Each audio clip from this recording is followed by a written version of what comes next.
Donc, le temps que la connexion se fasse, alors je disais que c'est un sujet d'intérêt pour nous qui sommes des prestataires de maternité parce que c'est une pathologie, la première mortalité maternelle, que ce soit en Afrique, que ce soit en Europe. C'est la première cause de mortalité maternelle qui mérite une attention particulière de chacun de nous. Ok, bon, professeur, nous l'avons partagé de notre côté. Pour nous aider, vous pouvez dire suivant à chaque fois que vous voulez le diapo. Oui. Ok, super. D'accord. Bien. Bien, donc, alors, c'était juste pour rendre hommage à notre Bénin chéri, notre pays béni, voilà. Donc, très bien. Donc, alors, pour ceux qui viennent de se connecter, donc, je souhaite la bienvenue à chacun de nous. Je dis bonjour à tous mes maîtres, mes hommages à tous mes maîtres. Je dis bonjour à tous mes collègues. Et je dis aussi bonjour à tous ceux qui sont proches de santé, qui sont connectés pour ce webinaire. Alors, je suis chargé ce soir de vous entretenir sur la prise en charge de l'hémorragie de postpartum. Alors, diapo. Alors, nous allons suivre diapo, voilà, nous allons suivre le plan ci-après. Là, on va introduire le sujet. Ensuite, nous allons faire quelques éléments de généralité. Nous allons voir en deux les bases de la prise en charge. En trois, les modalités de la prise en charge avant de conclure. Alors, nous dirons en introduction que l'hémorragie de postpartum, oui, diapo, est une complication majeure de l'accouchement, car elle engage le processus vital de l'accouché. Alors, elle pose un problème de santé publique parce que c'est la première cause de décès maternel, que ce soit en Afrique, que ce soit en Europe, même aux États-Unis, c'est la première cause de décès maternel. Alors, ça mobilise, la prise en charge mobilise les soins obstétrico-négligence complets, notamment la transfusion. On fait appel à la transfusion massivement au cours de sa prise en charge. Et donc, c'est une urgence majeure pour laquelle une prise en charge rapide, une prise en charge organisée et efficace doit être entreprise pour sauver la vie de l'accouché, de la mère. Diapositive.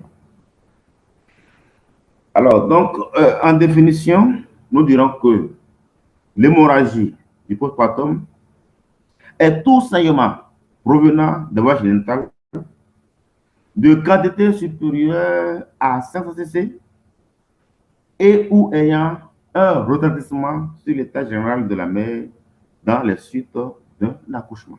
Ça, c'est la définition de l'hémorragie du postpartum. Cette définition fait appel immédiatement à quelques classifications qui sont les suivantes. Diapo. Alors, cette hémorragie sera classée de sévère lorsque le volume de saignement va dépasser 1000 ml. Nous avons dit qu'il faut 500 ml de sang perdu pour définir, pour donner, décrire, pour arrêter la définition. Donc, lorsque le volume de saignement va atteindre 1000 ml, on peut parler d'hémorragie sévère. Mais attention,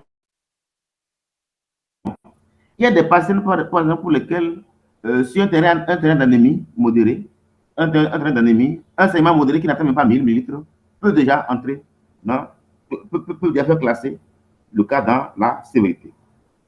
Ou les cas, par exemple, de saignement persistant avec instabilité hémodynamique,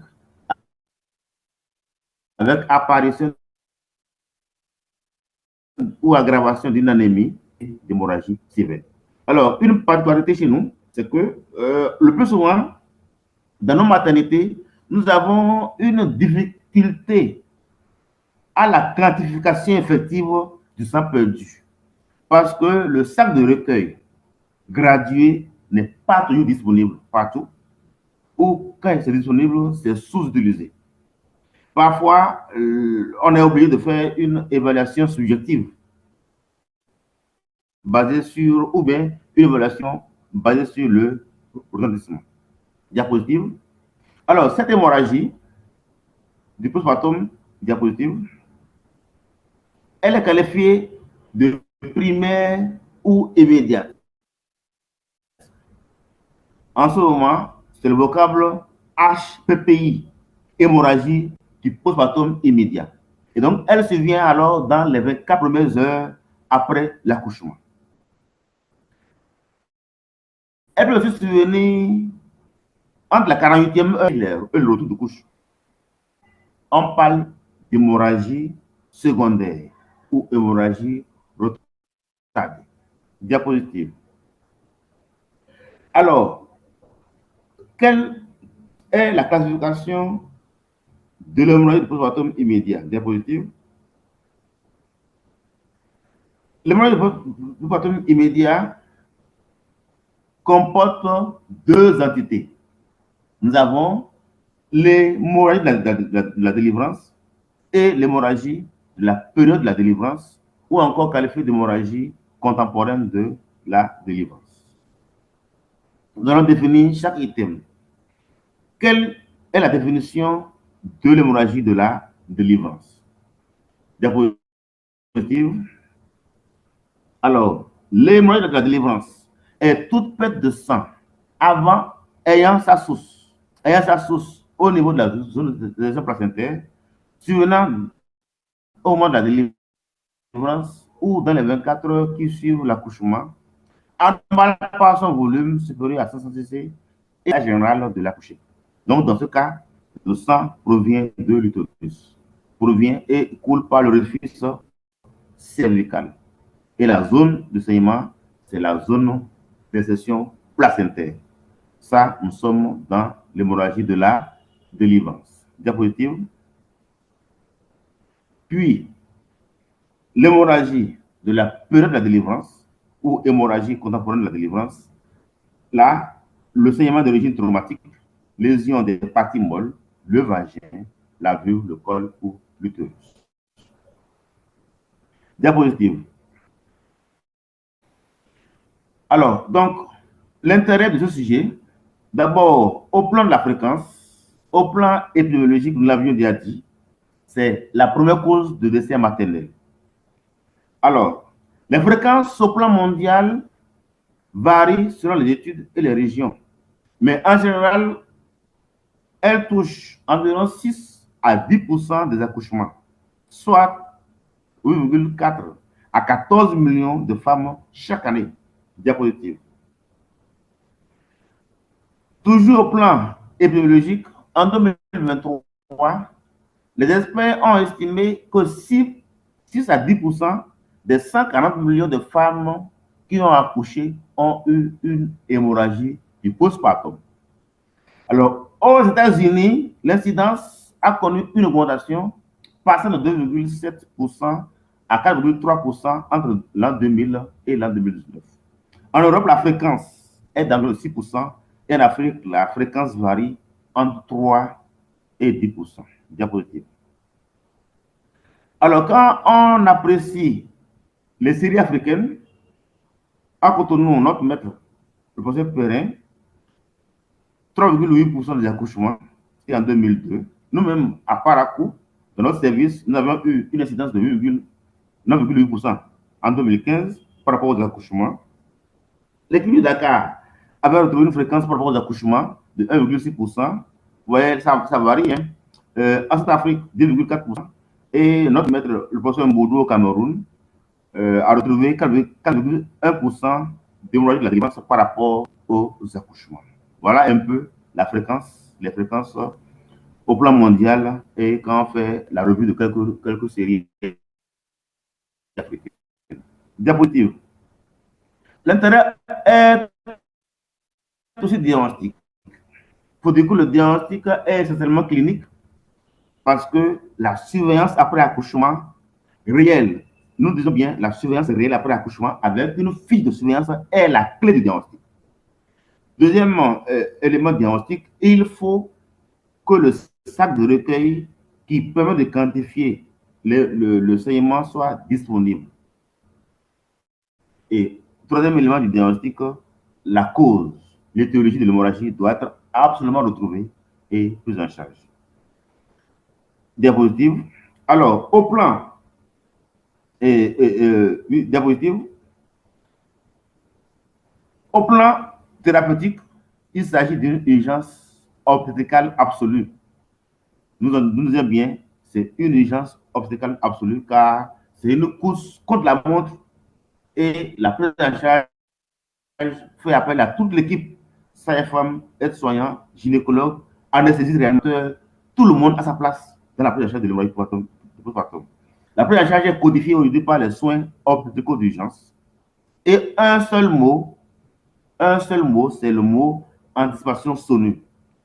Ça veut dire quoi? Ça veut dire que les équipes de garde dans les maternités, à la prise de garde, doivent vérifier le matériel de garde, le kit d'urgence. Est-ce qu'il est complet?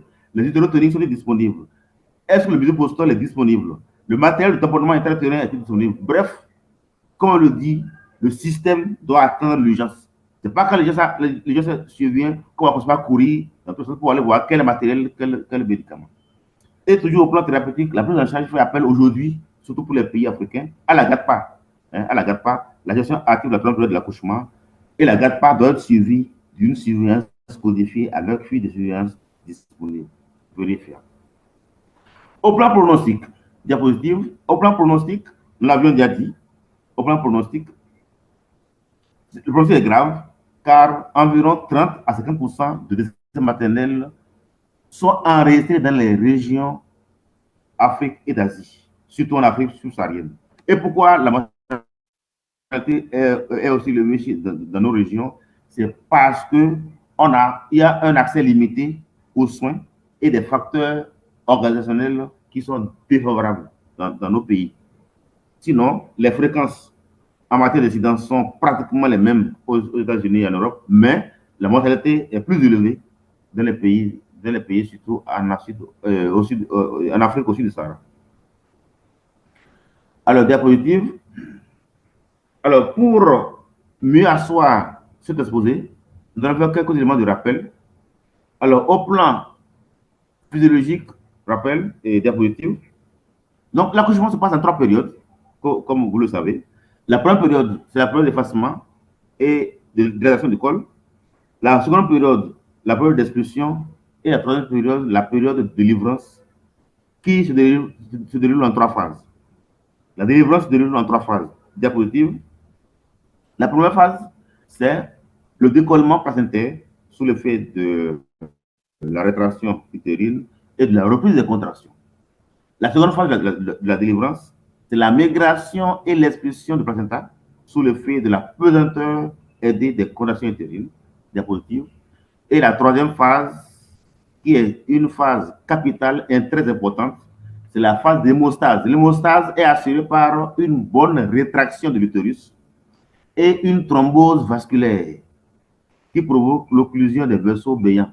Vous voyez la zone au niveau de laquelle, la zone où s'est implanté le placenta, les vaisseaux à ce niveau sont souvent béants. Donc la rétraction permet la ligature, la fermeture de ces vaisseaux. On parle de ligature vivante de Pinard. C'est un processus qui fait appel à des facteurs de coagulation. Alors, de façon normale, de façon physiologique, après un accouchement normal, la femme peut perdre jusqu'à 500 ml de sang. Donc, la perte de litre doit être inférieure à 500 ml. Au-delà de 500 ml, ça devient pathologique et on rentre dans la définition de l'hémorragie de postpartum. Diapositive. Alors, donc, cette physiologie normale sera perturbée par des facteurs. Quels sont ces facteurs qui vont perturber cette physiologie normale que nous venons de décrire? Ces facteurs sont d'ordre maternel. Au plan maternel, nous avons la grande multiparité, c'est-à-dire les femmes qui ont accouché plus de 6 fois. Alors, l'existence d'un fibrome utérin au niveau de l'utérus. Alors, on le verra plus tard, la femme qui a accouché plusieurs fois a un utérus qui est souvent, dont les parents sont souvent flasques. On parle d'utérus à cône. La présence d'un fibrome va empêcher l'utérus de se rétracter. L'utérus cicatriciel, celle qui a été une fois, celle qui a eu une césarienne. Les cas de surdistension ovulaire, l'utérus est vraiment surdistendu. Par exemple, une grossesse gemellaire, ou bien la présence d'un hydramnios. Le cas, par exemple, de chorie-amniotite, ou une personne qui a un antécédent d'hémorragie de façon immédiate, ou bien une anomalie du périnée. Ces facteurs sont aussi en rapport avec une altération de la muqueuse. Je parle bien de la muqueuse utérine, survenue d'endométrite par le passé, synéchie utérine, existence de curettage ou bien de césarienne. Diapo, ces facteurs sont aussi en rapport avec le fœtus. Par exemple, le fœtus est macrosome, donc il est gros, il a plus de 4 kg. Ou bien on a eu affaire à une présentation dystoxique. Et enfin, on a les facteurs iatrogènes, c'est-à-dire que ce sont les facteurs que nous-mêmes, agents de la salle d'accouchement, nous occasionnons. Hein, abus d'ocytocine, hein, on met la prévision d'ocytocine de façon abusive, ou bien le débit n'est pas bien réglé, ou bien il y a des attitudes qui ne sont pas recommandées aujourd'hui. L'expression utérine, hein, c'est pas recommandé. Parfois, on est appelé à utiliser le forceps pour les extractions instrumentales, ou bien un travail qui est très long, travail long, ou bien un travail trop court. Voilà autant de facteurs qui sont pourvoyeurs de la survenue d'une hémorragie du postpartum. Alors, nous allons aborder le mécanisme. Diapo. Par quel mécanisme survient l'hémorragie? C'est la pathogénie. Alors, c'est le concept ou la théorie des 4D. Les 4D, c'est quoi? C'est défaut de rétraction de l'utérus, c'est défaut de décollement du placenta, c'est défaut de coagulation, donc les troubles de la coagulation, et le quatrième D, c'est déchirure des parties molles ou de l'utérus. Voilà le mécanisme de survenue de l'hémorragie du postpartum. Diapositive. Alors, diapositive. Donc, au vu de la classification que je vais donner, l'exposé sera consacré presque exclusivement sur l'hémorragie du postpartum immédiat. Donc, celle qui survient dans les 24 premières heures. Et à la fin de l'exposé, nous dirons un mot sur l'hémorragie du postpartum secondaire ou tardif, qui survient entre la 48e heure et le retour de couche. Diapositive. Donc, il faut, dans un premier temps, reconnaître l'hémorragie. Donc, on aborde la base de la prise en charge. Donc, il faut reconnaître, oui, ça, nous sommes en face d'une hémorragie. Diapositive. Donc, le diagnostic positif, reconnaître l'hémorragie. Il passe par les circonstances du diagnostic. Donc, nous sommes ici dans les 24 premières heures après l'accouchement. Une patiente accouchée récente qui est sous surveillance, ça peut être un saignement persistant depuis l'accouchement. On peut aussi faire le diagnostic chez une patiente référée d'une façon sanitaire ou l'accouchée récente qui se plaint de vertige ou demande à boire, ou une accouchée qui appelle pour un écoulement de sang. Ce sont les circonstances dans lesquelles on serait amené à poser le diagnostic de façon immédiate. Diapositive. Alors, devant ces circonstances, l'accouché bénéficie rapidement d'un examen sommaire. L'examen sommaire rapide passe par le recueil des plaintes. On va retrouver une asthénie ou une fatigue extrême. La personne se plaint de vertige, de soif ou demande à boire. Alors, au plan général, la personne est agitée ou léthargique quand on vérifie les muqueuses peuvent être assez colorées ou pâles, de pouls accéléré, petit, voire filant, voire une pression artérielle qui est normale ou effondrée. Parfois, on peut avoir des extrémités qui sont froides avec une personne qui a des sueurs profuses. Diapositive. L'examen sommaire retrouve, diapositive, au plan physique, à l'inspection de l'abdomen et de la vulve, une voussure pelvienne, l'utérus est mâle ou non rétracté, du sang à la vulve avec des caillots, parfois de gros caillots. Quand on fait une palpation, la palpation de l'utérus retrouve que l'utérus est mou ou rétracté, mais la pression, dans tous les cas, du fond utérin va faire extérioriser du sang rouge ou sombre plus ou moins importante par la vulve. Diapositive.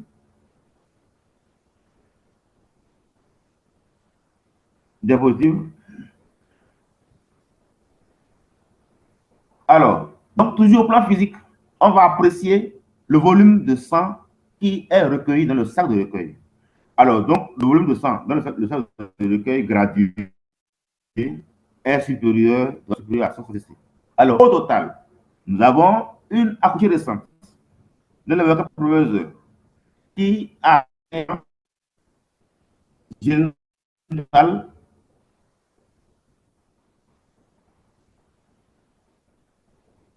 Donc, au total, je voudrais que, donc, au total, nous avons une accouchée récente, un saignement à la génitale, sur l'accouchée avec pâleur de muqueuse, altération des constantes non-végétatives et évaluation du saignement qui est supérieure à 100 cc. Nous sommes en présence d'une hémorragie du postpartum immédiat dont il faut rapidement évaluer la gravité. Diapositive.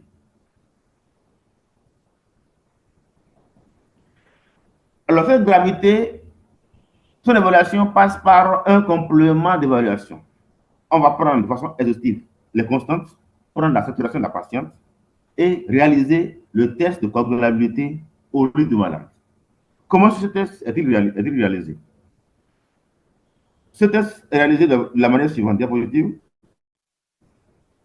Alors, lever 2 ml de sang veineux dans un tube sec, un tube sec, propre et sec. Le tube va être gardé dans la paume de main, fermé à la température corporelle, donc dans la main sans gants. Au bout de 4 minutes, on va incliner lentement le tube pour voir si le caillot sanguin est formé ou bien si le caillot se désagrège aisément. Lorsque le caillot n'est pas formé, le tube sera vérifié chaque minute jusqu'à la 7e minute. Diapositive. Si à 7 minutes, le caillot de sang n'est pas solide, ou bien si le caillot se désagrège facilement, donc cette patiente a des troubles de la coagulation. On évoque une coagulopathie. Diapositive. Donc, au total, la patiente ayant une pression artérielle effondrée, avec des sueurs froides, agitation ou somnolence, ou carrément dans un coma, avec un pouls filant et imprenable, et des troubles de la coagulation, nous sommes en présence de signes de choc hypovolémique hémorragique. Il faut immédiatement réaliser une mise en condition avant toute autre manœuvre. Donc, la mise en condition effectuée, il faut éliminer ce qui n'est pas une manipulation immédiate. Diapositive. Donc, nous avons réalisé la mise en condition. Il faut éliminer tout ce qui n'est pas. Donc, nous avons le diagnostic différentiel. Diapositive. Bon, en général, le diagnostic ne se pose pas, hein, en principe, sauf dans le cas où, par exemple, nous sommes dans le cas, sauf dans le cas où nous sommes en présence d'une maladie secondaire, entre la caramitée et le retour de couche, ou carrément c'est un saignement d'autre origine, un saignement d'origine vésicale ou un saignement d'origine rectale. Diapositive. Diapositive. Donc, le diagnostic posé, la mise en condition effectuée, les causes d'erreur éliminées, il importe maintenant de rechercher l'étiologie de l'hémorragie postpartum immédiat. Alors, cette étiologie passe par ce qu'on appelle la triple enquête. La triple enquête anamnestique, physique et paraclinique. Au plan anamnestique, on va procéder à l'interrogatoire de la patiente. On va recueillir son nom, prénom, son âge, l'adresse, la profession. On va aborder l'exploration des antécédents personnels. Au plan obstétrical, la gestité, le nombre d'accouchements, la parité, le nombre de grossesses. La parité, le nombre d'accouchements. On va demander le nombre d'enfants vivants. Le déroulement et l'issue des grossesses antérieures et la notion d'hémorragie du postpartum antérieur au cours des 12 accouchements. Et est-ce qu'il y a eu des manœuvres endothéorines par le passé? Par exemple, est-ce qu'elle a eu à faire des curetages? Diapositive. Toujours au plan des antécédents, il faut explorer les antécédents physiologiques et pathologiques, notamment la date des dernières règles pour estimer l'âge de la grossesse, hein, l'âge auquel elle a accouché. La notion d'adénomyose ou de myome utérin. Au plan médical, il faut explorer les comorbidités, hein, l'hypertension artérielle, le diabète, la notion d'homéopathie maligne, de cardiopathie. Au plan chirurgical, autre césarienne, autre chirurgie que la césarienne, par exemple, est-ce qu'elle a eu une myomectomie? Et passer aussi en revue rapidement les antécédents familiaux, notion d'hypertension artérielle ou de diabète. Diapositive. Alors, l'interrogatoire va se centrer maintenant sur l'histoire de la grossesse actuelle. L'histoire de la grossesse actuelle. Et donc, la date des dernières règles, le suivi de la grossesse, les facteurs de substitution utérine seront recherchés. Est-ce que c'est une grossesse gemellaire ou bien est-ce que c'est une grossesse? Est-ce qu'il y avait-il un édramenose ou bien il y avait un gros œuf? Le déroulement et l'heure de l'accouchement, les incidents éventuels au cours de l'accouchement, est-ce qu'il y a une expression utérine ou bien une utilisation de forceps? Le travail était-il prolongé ou bien un travail trop rapide? A-t-on utilisé des ocytociques comme l'ocytocine? Ou bien sommes-nous dans un contexte de mort in utero ou bien d'HRP, hématome placentaire, ou bien quel était le taux de globine à l'admission? Diapositive. Diapositive.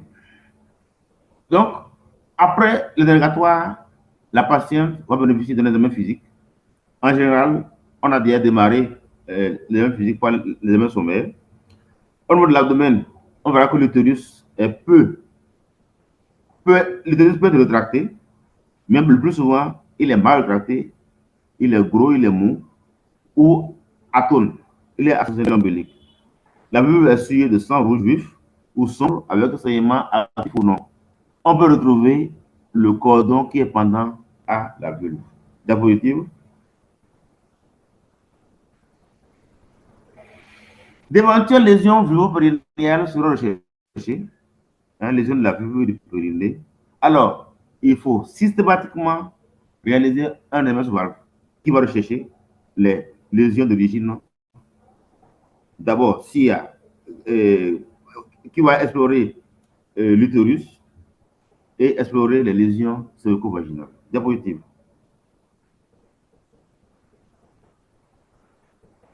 On fera ensuite un bilan complémentaire. On va recourir à l'hémogramme complet. Ça permet d'avoir une idée sur les plaquettes. Un bilan de hémostase sera fait. Malheureusement, ce bilan n'est pas toujours disponible dans nos pays. D'accord? Alors, lorsque ce bilan est disponible, on réalise quoi? Le taux de prothrombine, le TCA, on dose le fibrinogène, le PDF, le produit de dégradation de la fibrine. Lorsque ce bilan de n'est pas disponible, on a recours au test de coagulation au lit de malade. On fera aussi un nénogramme sanguin. L'urée et la caténine sanguine seront évaluées en cas de choc. Et pour le plan thérapeutique, on va faire le groupe sanguin de juste. Diapositive. Alors, au terme de cette enquête, les étiologies sont souvent les suivantes.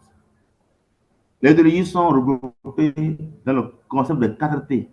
T pour tonus, en rapport avec une atonie utérine. T pour tissu, en rapport avec le placenta. T pour traumatisme, en rapport avec déchirure. Et T pour trouble de la coagulation. Nous allons prendre chaque T et voir quels sont les facteurs qui favorisent et comment le diagnostic est fait. Diapositive. Alors, donc, abordons le T pour tonus en rapport avec une atonie utérine. Il faut dire que c'est la cause la plus fréquente de l'hémorragie du postpartum immédiat. Alors, en cas d'atonie utérine, on verra que l'utérus est gros, l'utérus est mou, l'utérus est mal rétracté et ascensionné sans douleur. Et l'expression utérine va faire saut du sang. Et dans ce cas, le sang est plus ou moins sombre avec de gros caillots. Diapositive. Les facteurs de risque qui vont être pourvoyeurs, qui vont provoquer, qui vont entraîner l'atonie. C'est d'abord la multiparité. La femme ne peut pas accoucher plusieurs fois. Et donc, souvent, l'utérus est flasque les parents sont français. Les facteurs de distension utérine, lorsque le bébé a été malade aux accouchements de gros, dans ces cas-là, l'utérus a se rétracté. On peut dire fatigue musculaire entre griffes. Un travail prolongé au-delà de 12 heures, ou bien un travail trop rapide, fatigue musculaire, ou un recours excessif aux ocytociques. Voilà les facteurs qui vont être pourvoyeurs de la survenue d'une atonie utérine. Diapositive. On a aussi comme facteur, diapositive, la présence d'un myome utérin. Vous voyez, le myome utérin, sa présence empêche l'utérus de se rétracter pour qu'on ait l'occlusion des vaisseaux béants. Un cas particulier, c'est l'inversion utérine, hein, c'est le retournement de l'utérus en dehors de gants. Et dans ce cas, on peut aussi citer la césarienne. Diapositive. Alors, c'était T pour tonus. T pour tissu, en rapport avec le placenta. Donc là, nous sommes en présence de rétention placentaire totale ou partielle ou membranaire. Totale, le cordon pendant la vulve ou le cordon qui est arraché. Rétention partielle. L'examen du placenta note une perte de cotylédon ou de membrane. Ou nous avons le cas de placenta accreta en rapport avec une altération de la muqueuse. Les cas, par exemple, de patients ayant eu une endométrite par le passé, endométrite, synéchie utérine ou un curettage. Vous voyez, la muqueuse est altérée et on aura une soudure du placenta avec la muqueuse utérine, ce qui va entraîner un placenta accreta. Donc, on n'a pas un plan de clivage. Hein, la délivrance sera impossible. Diapositive. Alors, T pour traumatisme. Nous sommes là dans le cas de traumatisme du tractus génital. Alors, donc, le diagnostic se fait à l'examen sous valve. On va apprécier les lésions du col utérin, les lésions des parois, les parois de vagin, le périnée, même une périnée peut saigner. Alors, un cas particulier, c'est le cas de thrombus vulvaire ou bien simplement de rupture utérine. La brèche utérine est appréciée dans la main au cours de la révision utérine. Diapositive. Les facteurs, c'est les cas d'accouchement dystocique pour un bébé qui est par exemple macrosome, les cas de présentation vicieuse ou lorsqu'on a réalisé une extraction instrumentale ou lorsqu'il y a eu des fautes techniques lors du dégagement ou en cas d'anomalie du périnée. Ce sont les facteurs qui vont être pourvoyeurs à la survenue de traumatisme. Diapositive. Enfin, nous avons le T pour trouble de la coagulation. Alors, ce sont des causes et en même temps conséquences, causes et conséquences de l'anomalie du comportement immédiat. Le diagnostic est fait lorsqu'on a eu accès à l'examen de la classe sanguine ou bien simplement lorsqu'on a au moins accès à réaliser le test de coagulabilité au lit du malade. Le test, au-delà de 7 minutes, définit que la patiente est à risque de coagulation. Diapositive. Diapositive, s'il vous plaît. Alors, les facteurs qui concourent à ce qu'on ait le trouble de la coagulation, c'est le contexte de mort in utero, le cas de prééclampsie sévère avec ces complications, d'hématome rétroplacentaire, HRP, des cas de HEP syndrome ou d'infection ovulaire et de sepsis. Dans ces cas, on a le plus souvent la survenue de troubles de coagulation. Diapositive. Donc, l'étiologie étant identifiée, nous allons aborder la prise en charge. Alors, le but de la prise en charge, le but de la prise en charge est d'arrêter l'hémorragie, de restaurer la volémie, d'éviter et de corriger les complications. Pour atteindre ce but, nous avons des moyens et des méthodes. Diapositive. Alors, les moyens sont d'abord, diapositive, les mesures de réanimation. Disposer de tout l'abord venu, de remplissage au cristalloïde, arranger la tête et sérum salé, 2 litres en 1 heure, soit 1 litre en 45 minutes et 1 litre en 15 minutes et 1 litre en 45 minutes. On dispose aussi d'oxygénation, de soudage médical, de libération de voies aériennes et surtout de dérivés sanguins labiles, à savoir le sang total, le club globulaire, le plasma congelé, les concentrés plaquettaires et si possible du fibrogène. Diapositive. Les autres moyens sont des moyens diapositive, moyens médicamenteux. Alors, les médicaments classiques dont nous disposons, c'est l'ocytocine. L'ocytocine par voie intraveineuse, 20 unités dans 1 litre de soluté à grand débit ou 10 unités en IM. Dose d'entretien, c'est 20 unités dans 1 litre de soluté à passer à 40 gouttes par minute. Attention, ne pas dépasser 6 ampoules, car le secondaire, c'est l'hypotension artérielle. Diapositive. Nous avons aussi autres moyens médicamenteux. Nous avons... Non, vous avez sauté une diapositive. Faites retour. Ok, c'est bon. Avancez alors. Avancez. Ok. Donc, autre moyen médicamenteux, nous avons le misoprostol. La dose initiale, c'est 800 microgrammes en sublingual ou bien 1000 microgrammes par voie intrarectale. On peut répéter 200 ou 800 microgrammes, mais sans jamais dépasser 1600 microgrammes. Diapositive. En dehors de l'ocytocine et du misoprostol, nous avons le méthylergométrine. Diapositive.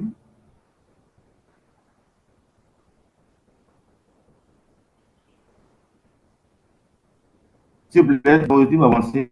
Voilà. De l'ergométrine, la dose initiale, c'est 0,2 mg en IM ou en IV. La dose d'entretien, c'est 2,2 mg toutes les 15 minutes après la dose initiale, toutes les 4 heures, mais sans dépasser 5 doses, soit au total 1 mg. Attention, ce médicament n'est pas administré aux patients qui sont hypertendus. Ne pas administrer aux patients qui présentent une préclampsie ou bien qui ont une maladie cardiaque. Et ne pas administrer en cas de rétention placentaire. Diapositive. Nous avons aussi, diapositive, l'acide tranexamique. Dose initiale, c'est 1 gramme à répéter après 30 minutes. La dose maximale est de 10 mg par kilo, à ne pas dépasser. Parce que comme indication, il faut voir il faut éliminer les patients qui ont un problème antérieur de coagulopathie intravasculaire ou de convulsion. Diapositive. Diapositive, s'il vous plaît. Alors, l'acide, voilà. Donc, nous avons le sulfostone ou nanador, qui n'est pas toujours disponible sous nos cieux, mais disponible en Europe. C'est des ampoules de 500 microgrammes. La voie unique, c'est une perfusion intraveineuse continue à la concentration de 10 microgrammes par millilitre. La posologie initiale, la première ampoule est administrée sur 1 heure et ensuite poursuivie sur 5 heures. Dose maximale, c'est 3 ampoules sur 24 heures. Jamais ne pas faire en bolus.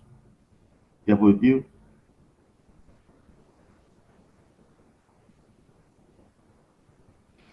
En dehors des moyens médicamenteux, nous avons les moyens obstétricaux.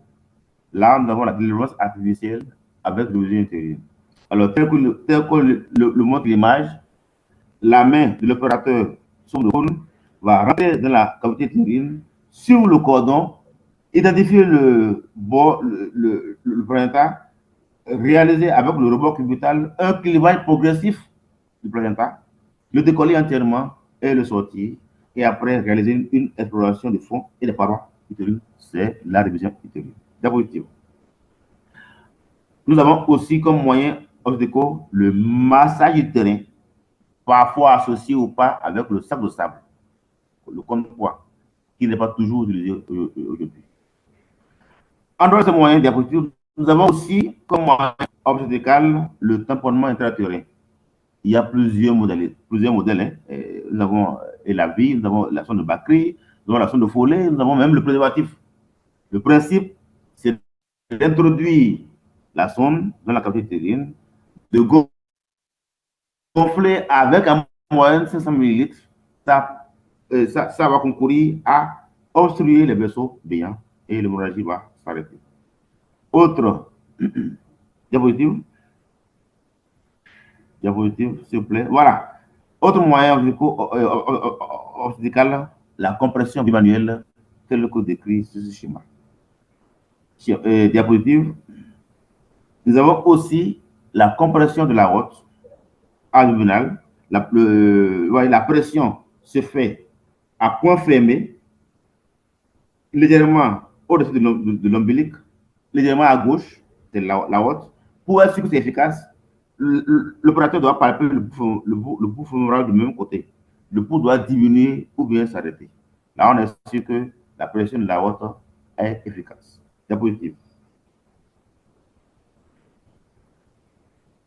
Alors, à ces moyens s'ajoutent des moyens chirurgicaux. Ces moyens sont conservateurs et radicaux. Moyens chirurgicaux conservateurs, nous avons la suture utérine, nous avons la suture cervico-vaginale, nous avons le capitaine utérin type Ginho ou Bellish, nous avons la triple ligature, nous avons la ligature étagée, nous avons la ligature de la terre hypogastrique. Ce sont les moyens conservateurs. Diapositive. Moyens radicaux, c'est la chirurgie radicale, c'est l'hystérectomie d'hémostase. Autre moyen radiologique, moyen physique, c'est l'embolisation artérielle, c'est l'occlusion des gros vaisseaux, ici, notamment l'occlusion de l'artère utérine, lorsque ce moyen est disponible. Diapositive. Donc, lorsque le diagnostic est fait, donc nous abordons les indications. Indication, diagnostic d'hémorragie du postpartum posé, il faut d'abord les mesures d'urgence. Ces mesures d'urgence sont lesquelles? Il faut une alerte de toute l'équipe. Comment dire, médecins, sages-femmes, anesthésistes et son équipe paramédicale. La personne de votre institution changée. Assurer 2 reprises. Faire rapidement les prélèvements sanguins avec commande de sang et réaliser le test de coagulabilité au lieu de malade. Diapositive. Toujours dans les mesures d'urgence, on va débuter rapidement le remplissage vasculaire au cristalloïde. Nous avons dit sérum salé et lactate. 1 litre en 15 minutes et 1 litre en 45 minutes, soit 2 litres en 1 heure. La patiente va être oxygénée, oxygénation au masque, et on va démarrer la surveillance continue des paramètres vitaux, la pression artérielle, le pouls, la saturation en oxygène, l'état de conscience et la diurèse. Diapositive. Donc, ces moyens, ces mesures d'urgence engagées, diapositive. La conduite ultérieure sera fonction de l'étiologie.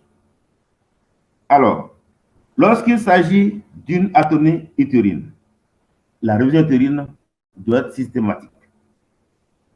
Ensuite, le massage utérin. Ensuite, administrer des ocytociques, à savoir ocytocine, ergométrine ou misoprostol. Les mesures étant suffisantes, on va recourir au tamponnement intra-utérin. En cas d'échec, on va recourir à la chirurgie. D'abord, une chirurgie conservatrice, puis une chirurgie radicale lorsque la chirurgie conservatrice n'est pas efficace. Diapositive. Lorsqu'il s'agit de réflexion passerelle, diapositive. Alors, avant ça, nous allons voir le cas particulier de l'inversion utérine. Hein. La réduction se fait. Là, c'est l'utérus qui s'est inversé, hein, hors de la vulve. Donc, on va procéder à la réduction manuelle, telle que décrit sur ce schéma. Diapositive.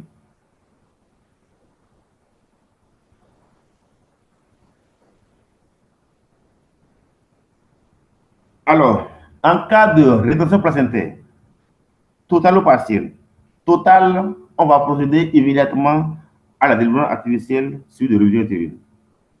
Ensuite, massage utérin et hydrotonique. Rétention partielle, on va réaliser une révision utérine, massage utérine. En cas de placenta, c'est d'emblée une chirurgie, le plus souvent c'est l'hystérectomie. Diapositive. En cas de diapositive, voilà. En cas de déchirure des parties molles, on va procéder à la suture des lésions. En cas de rupture utérine, chirurgie d'emblée, laparotomie pour hystérographie ou bien hystérectomie, selon le cas. Dans le cas de thrombus vulvaire, lorsque le thrombus est stable, on fera une abstention surveillance.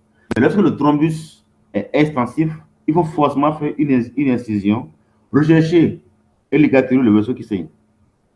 Voilà. Diapositive. Dans le cas de trouble de la coagulation, on va recourir à la transfusion de sang frais. C'est le sang qui date de moins de 112 heures, quand c'est disponible. On va recourir à la transfusion de plasma congelé de façon massive. Apport de facteurs de coagulation quand c'est disponible. Transfusion de concentré plaquettaire quand c'est disponible. Ou bien apport de fibrinogène. Diapositive.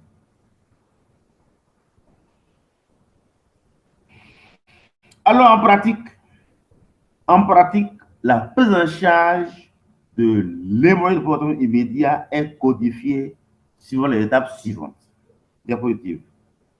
C'est une course contre la montre. Diapositive, s'il vous plaît. C'est une course contre la montre. Donc, il faut, diapositive, voilà. C'est une course contre la montre. Donc, il faut déclencher le chronomètre. Tout ce qui est fait doit être chronométré. Donc, le chronomètre était déclenché, prise en charge initiale. Autant T0. Autant T0, là, nous résumons là ce qui se fait en pratique.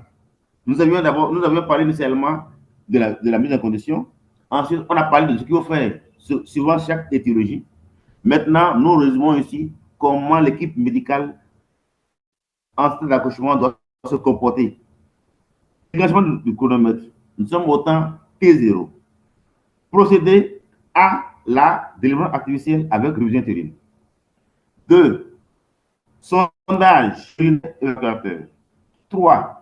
Intervention sous valve pour suturer, suturer tout ce qui est lésion du vagin, du col, et il faut faire une laparotomie et faire un massage utérin. Diapositive. Poursuivre le remplissage vasculaire, mettre l'oxygène, faire le monitorage des paramètres vitaux. L'ocytocine était en état massage continu, et lorsque le saignement persiste au bout de 15 minutes, il faut passer au traitement de deuxième intention. Diapositive. Ce traitement de deuxième intention, après 15 minutes de prise en charge, est constitué des éléments suivants. Lorsque c'est disponible, on va administrer le Nalador. Pour nous, qui n'en disposons pas, nous allons recourir au misoprostol, au Cetec, en sublingual ou en état rectal. Sondage urinaire demeure, démarrer la transfusion sanguine et que le saignement persiste au bout de 30 minutes, diapositive, on passe au traitement de troisième intention. Diapositive, s'il vous plaît. Diapositive, s'il vous plaît. Traitement de troisième intention, là, nous sommes au temps T plus 30 minutes. On poursuit le remplissage vasculaire, transfusion avec monitorage et oxygénation. Donc, l'analyse va garder la pression artérielle moyenne entre 60 et 80 mm. On peut dire associer les vasopresseurs. On va recourir à un geste obstétrical, tel que le tamponnement intra-utérin. On va administrer à la patiente l'acide tranexamique, 1 gramme, on va renouveler, et transfuser soit du sang total, du globulaire, du plasma, des concentrés plaquettaires ou bien du fibrinogen. Diapositive.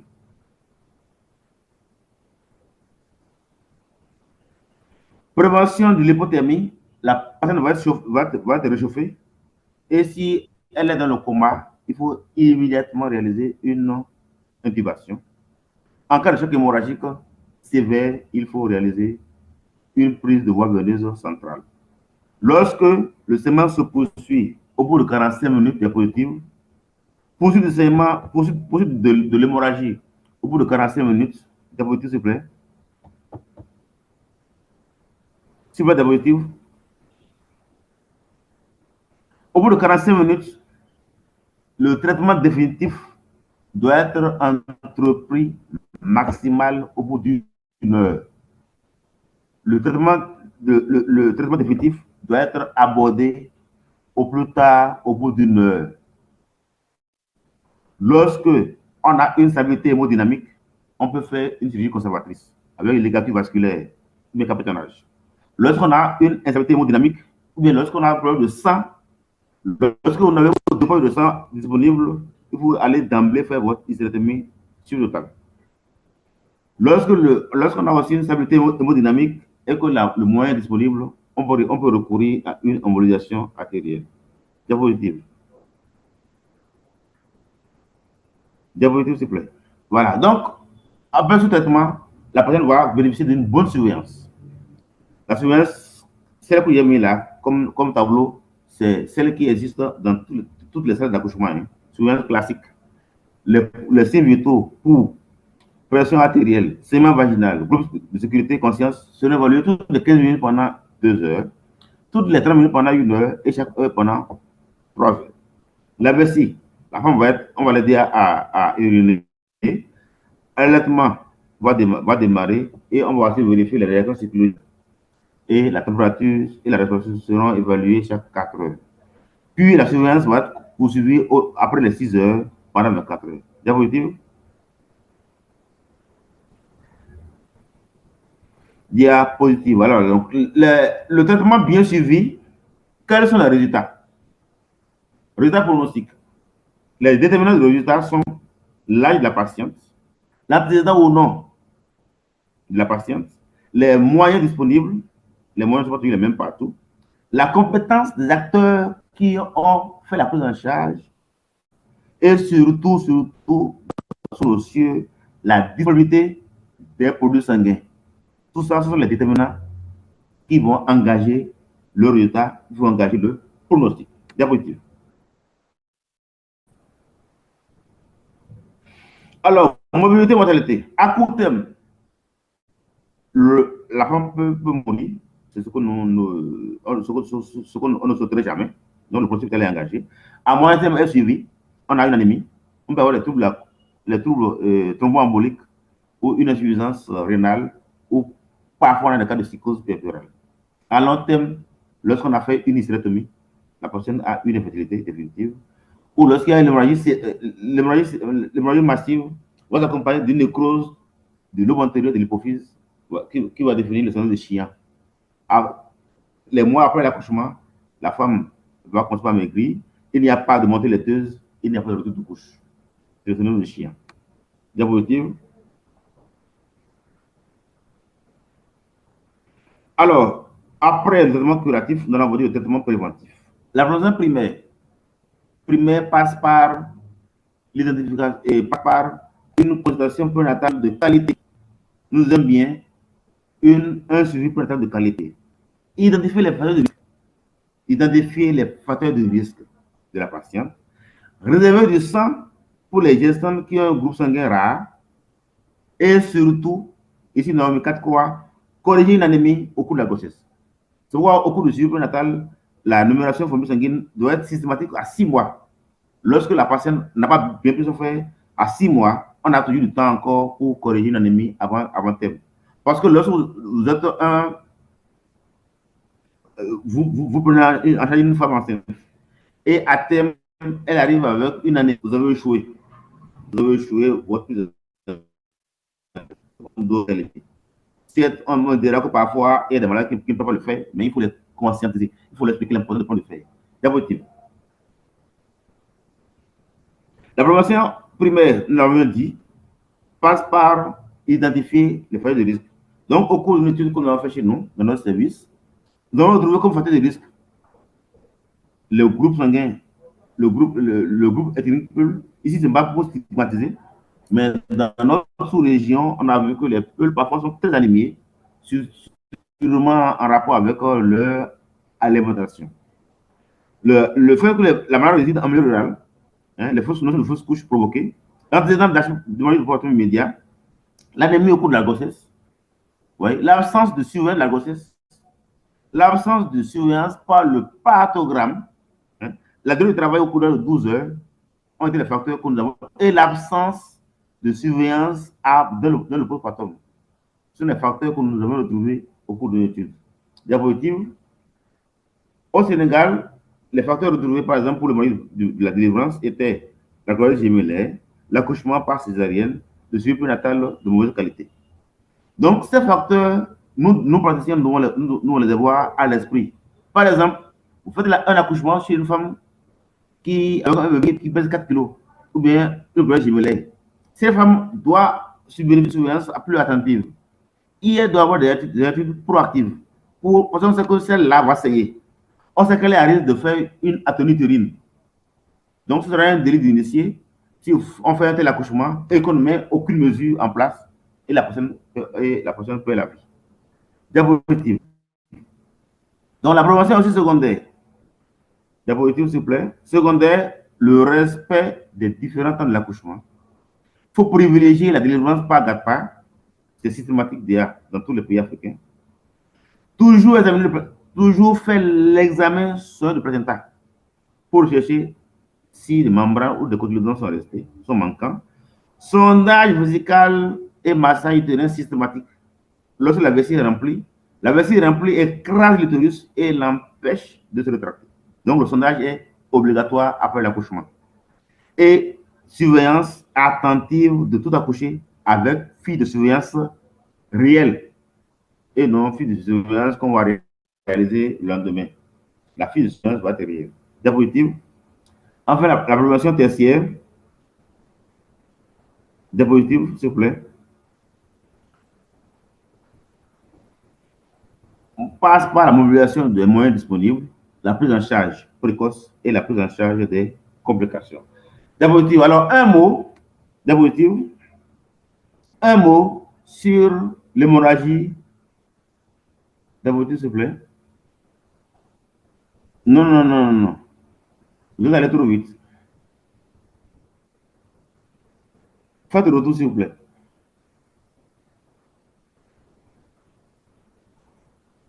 En bas. En bas encore. Voilà. Alors, un mot sur l'hémorragie de postpartum tardif ou secondaire qui survient entre la 48e heure et le retour de couche. Comme on le dit, même si la femme est à 8 mois après l'accouchement ou à 1 an après l'accouchement et qu'elle n'a pas encore eu ses premières règles, c'est signe, c'est une hémorragie de postpartum secondaire.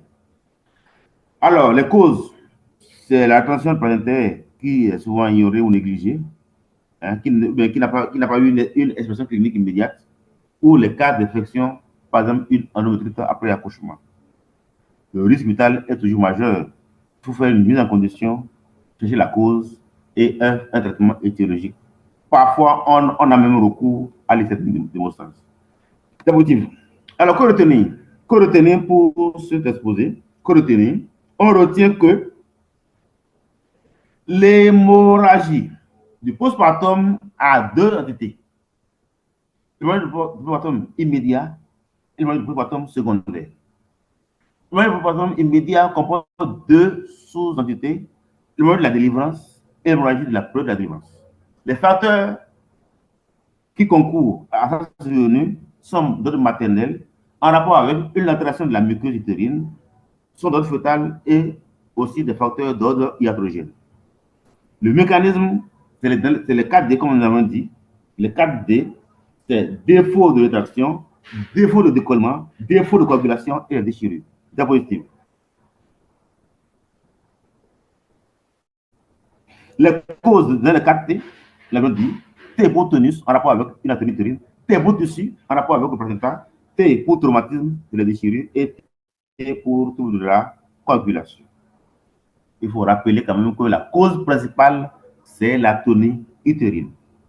Donc, c'est une urgence obstétricale majeure pour laquelle toute l'équipe doit être mobilisée.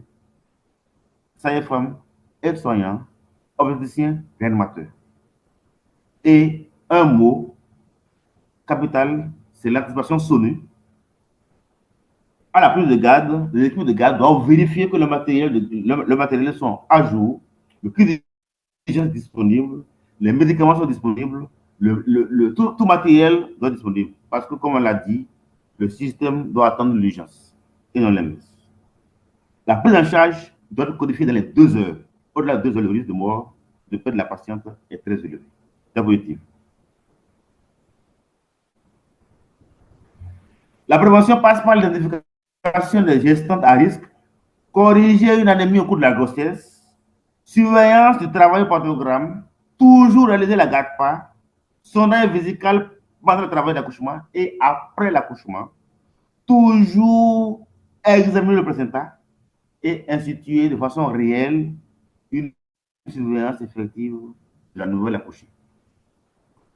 Bien, en conclusion, nous dirons que, diapositive, conclusion, diapositive s'il vous plaît. L'hémorragie du postpartum est grave. Première cause de décès maternel. Il importe d'identifier les facteurs de risque, de créer un cadre technique adéquat de prise en charge et lorsqu'elle est diagnostiquée, une prise en charge rapide et adéquate pour se préserver la vie de la femme. Je vous remercie. Merci, professeur, pour cette magnifique présentation et surtout très pédagogique. Nous passons à présent à la phase des questions-réponses. Voici comment nous allons procéder. Lorsque vous souhaitez intervenir, levez simplement la main, je vous donnerai la parole. Avant de poser votre question, merci de bien vouloir vous présenter brièvement afin que nous puissions mieux vous connaître. Et à la fin de votre intervention, pensez à baisser votre main pour faciliter la prise de parole des autres participants. Merci.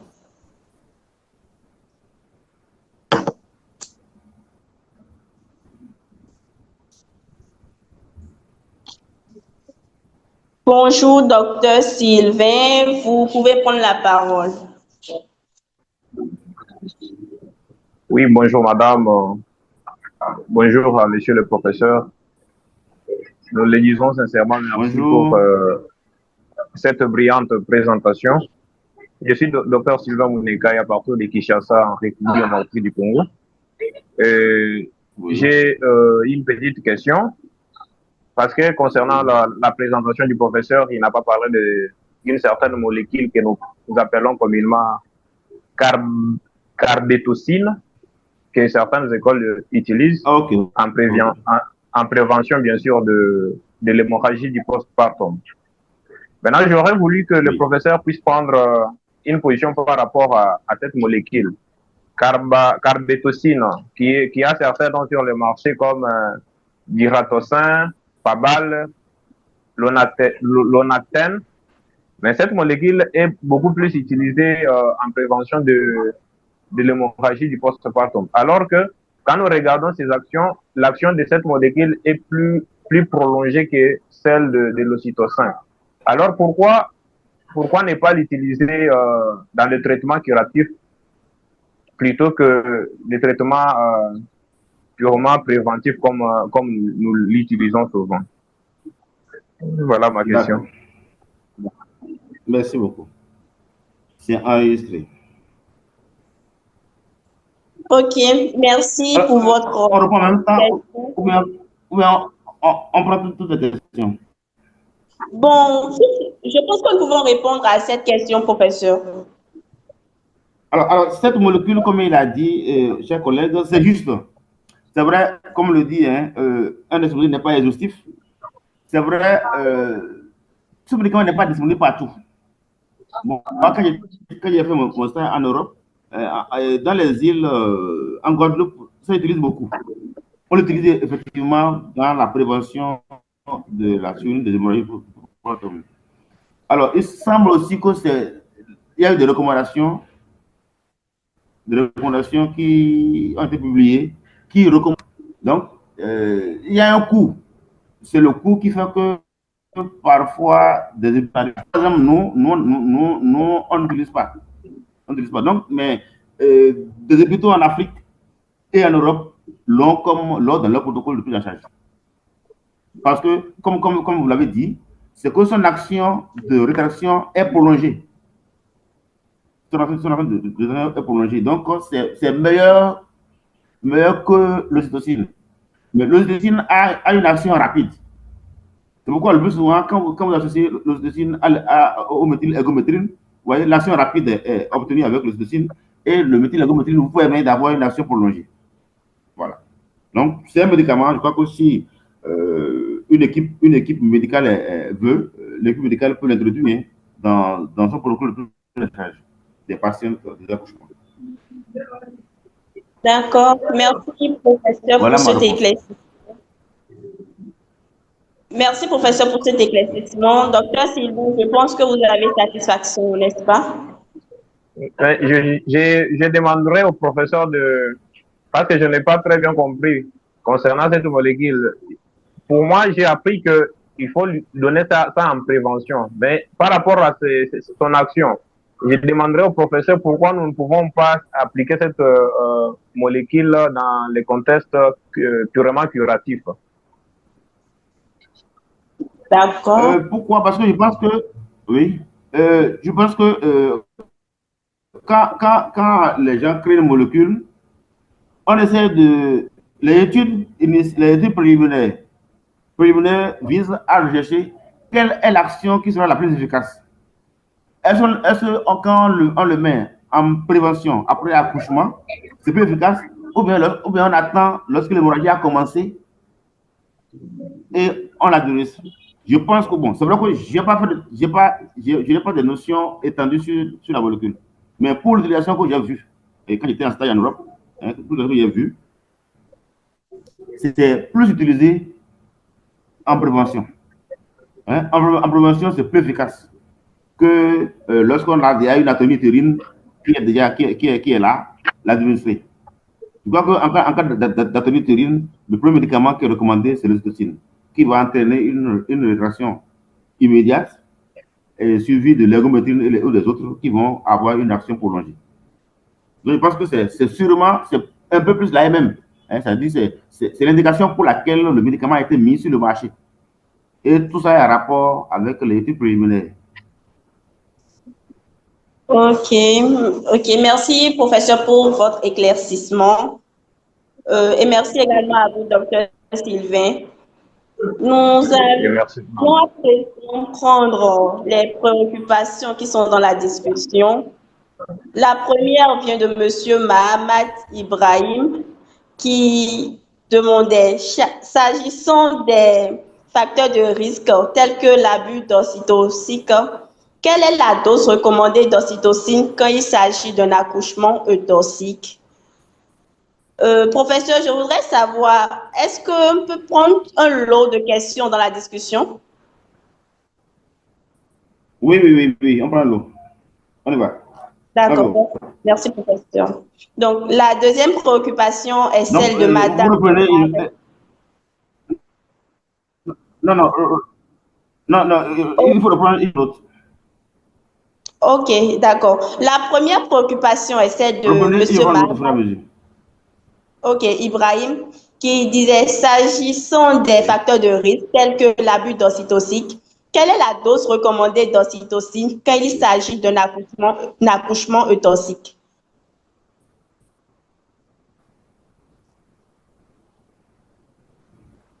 Ok. Suivant, oui. Vous préférez répondre à cette question, professeur, ou on peut passer à la seconde? Non, prenons un lot de questions. Ok, d'accord. Ensuite, la deuxième préoccupation est celle de Madame Barès Ayat qui demandait comment la chorioamniotite pourrait être un facteur de risque de l'hémorragie du postpartum.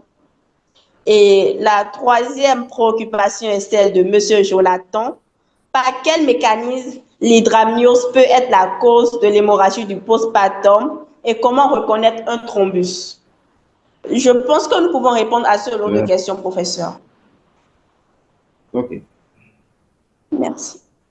Alors, parlant de la dose recommandée, non, d'ocytocine. Oui, oui.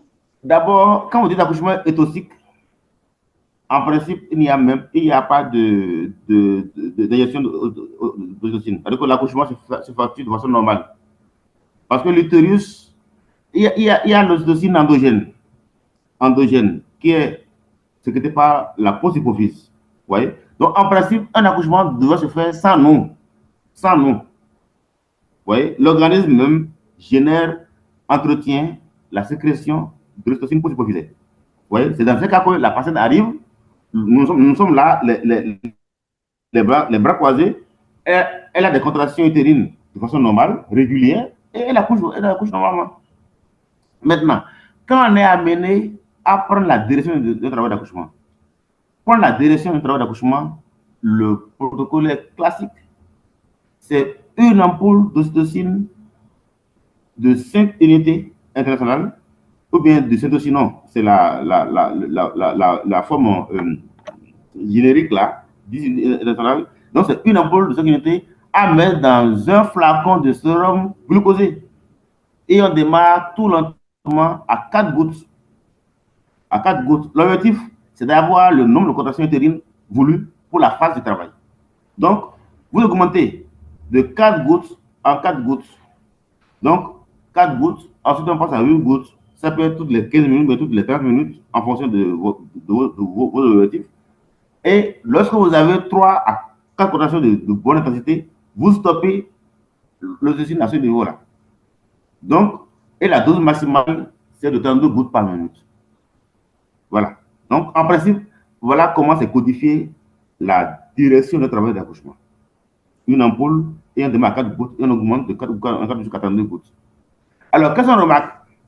On remarque que l'équipe, par exemple, est pressée de rentrer. Quelqu'un fait la garde, veut rentrer, mais veut quand même faire l'accouchement avant son départ. La patiente a des contractions normales et le col se dilate de façon régulière. Mais la personne, comme la personne veut faire l'accouchement, est partie par la poche en aiguille, comme le dit souvent, va mettre quand même la preuve de symptômes pour accélérer les contractions.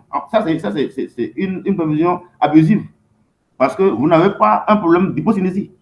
Il faut avoir un problème d'hypocynésie, un problème de surveillance de contraction utérine avant de mettre une prévision d'ocytocine.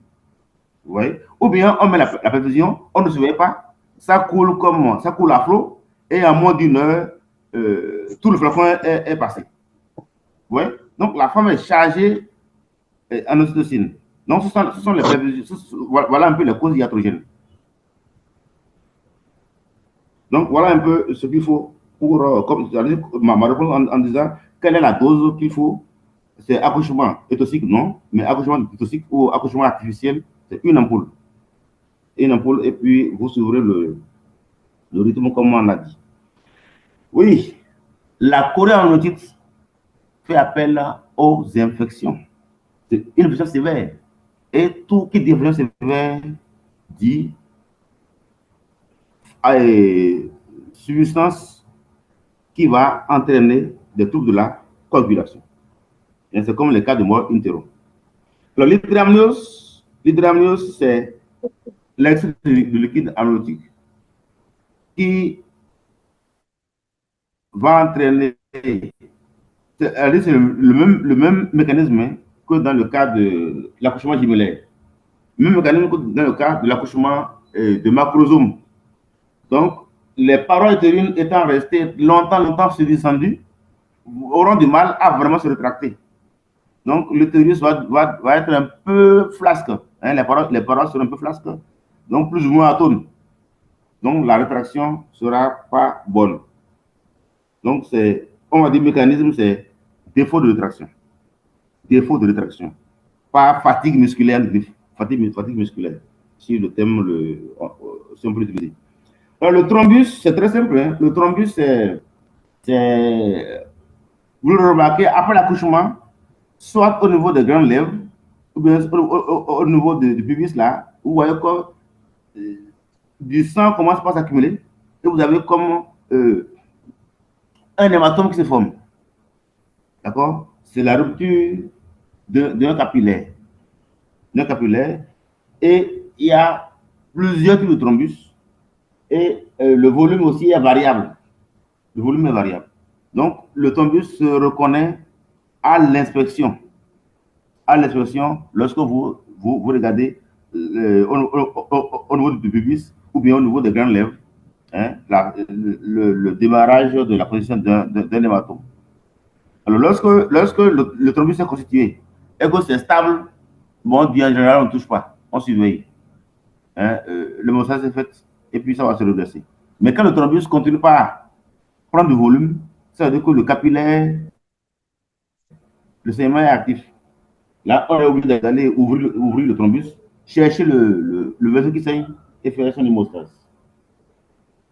Voilà un peu ma réponse pour ces 3 questions.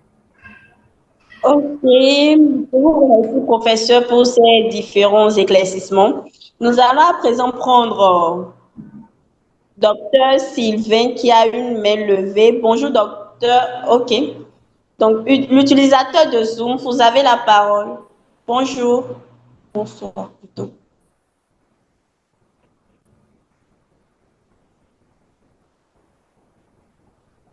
Bon, en attendant que l'utilisateur de Zoom puisse se prononcer, nous allons à présent prendre Monsieur Nasser. Bonjour, Monsieur Nasser, vous avez la parole. Bonsoir, vous me recevez? Oui, nous vous recevons très bien. Allô? Oui, Monsieur Oui, Nasser. Bon, allez-y, on vous suit. Oui, merci au cher maître pour la brillante présentation. Nous avons suivi avec très bonne attention. Et ma question, c'est de savoir quelle est la place des colloïdes dans la prise en charge des hémorragies du postpartum comparativement aux cristalloïdes.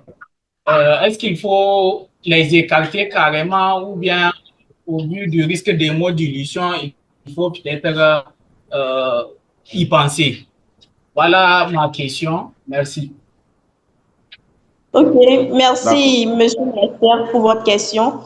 Docteur Adam, bonjour. Vous avez la parole. Ok, merci beaucoup. Bonjour à tout le monde. J'aimerais remercier le professeur. Moi, c'est le docteur Adam Mama, médecin gynécologue exerçant en clientèle privée. D'abord, féliciter le professeur pour sa brillante présentation. Moi, je ne veux pas poser des questions, mais seulement d'abord remercier le professeur parce que le thème de l'hémorragie du postpartum est un thème très intéressant, un thème qui a même suscité en 2015 une attention particulière lors de l'objectif du développement millénaire. Au cours de ce forum, plusieurs décideurs se sont réunis et ont classé l'hémorragie du postpartum qui, de façon drastique, réduisait la vie de nos mamans et augmentait la mortalité maternelle. Je pense que c'est grâce à cela que des décisions ont été prises et aujourd'hui, nous avons l'hémorragie du postpartum comme un code rouge. J'aimerais dire que tout médecin doit savoir la signification des codes. Le code rouge, c'est un code qui nécessite une attention immédiate.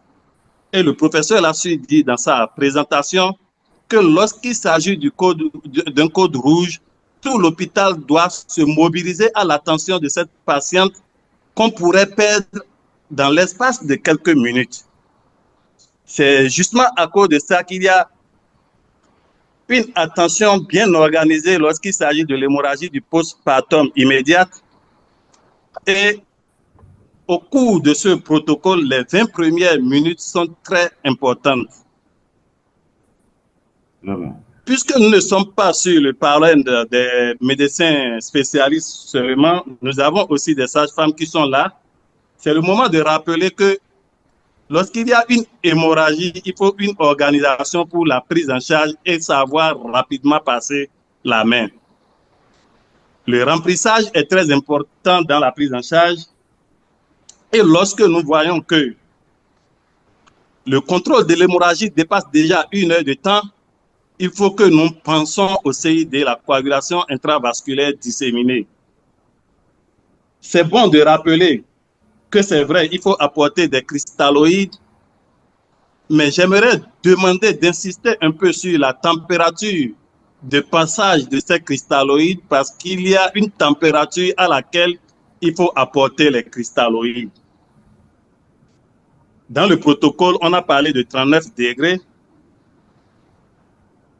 que les cristalloïdes doivent être à 39 degrés pour que le remplissage soit utile et aussi le résultat soit atteint. J'ai suivi avec intérêt ceux qui ont posé des questions aussi et je pense que le professeur a su bien répondre. Il y a une question qui est en instance, la place des colloïdes dans la prise en charge de l'hémorragie du postpartum. Je pense que le professeur va pouvoir répondre à ça pour ne pas voler la vedette. Mais c'est très important de savoir la place de l'ergométrine. Je veux un peu apporter parce que c'est vrai. Le professeur a dit une chose très importante. Ergométrine, il ne faut pas mettre ça lorsqu'on a une rétention placentaire. Entre nous, les professionnels, on sait pourquoi. Mais nous voyons, l'ergométrine, c'est encore le rein parce qu'il faut que nous parlons de sous quelle forme on retrouve ça sur nos marchés ici. Moi, j'ai fait l'Amérique latine, donc franchement, j'ai parfois des problèmes avec les noms commerciaux, mais lorsque je me retrouve dans les noms sous la forme scientifique, ça va un peu plus vite.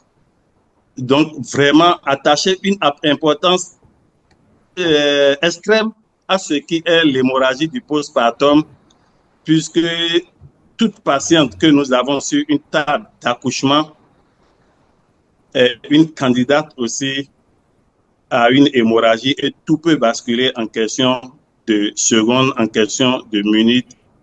Et lorsque nous ne sommes pas organisés dans la prise en charge, avoir quelqu'un qui va circuler tout ce qui est en train d'être passé, avoir quelqu'un qui va prendre la directive du traitement et c'est cette personne qui doit être en face de la patiente, nous allons rapidement perdre notre patiente pour qui nous allons penser que nous voulons sauver la vie. Donc, c'est l'intervention que moi je voulais apporter. J'ai suivi du début jusqu'à la fin et franchement, mention spéciale au professeur qui a fait une brillante présentation, mais je suis aussi disposé s'il y a des questions où il faut apporter des éléments de réponse avec la permission du professeur, rester jusqu'à la fin et voir si je peux apporter quelque chose d'utile à cette présentation. Merci beaucoup. Merci, docteur Adam, pour votre contribution. Ok, professeur, nous continuons par le lot de questions. Alors, vous allez répondre à la question précédente. Oui. Non. On prend d'autres questions. Ok. L'utilisateur Xiaomi, bonjour, vous avez la parole.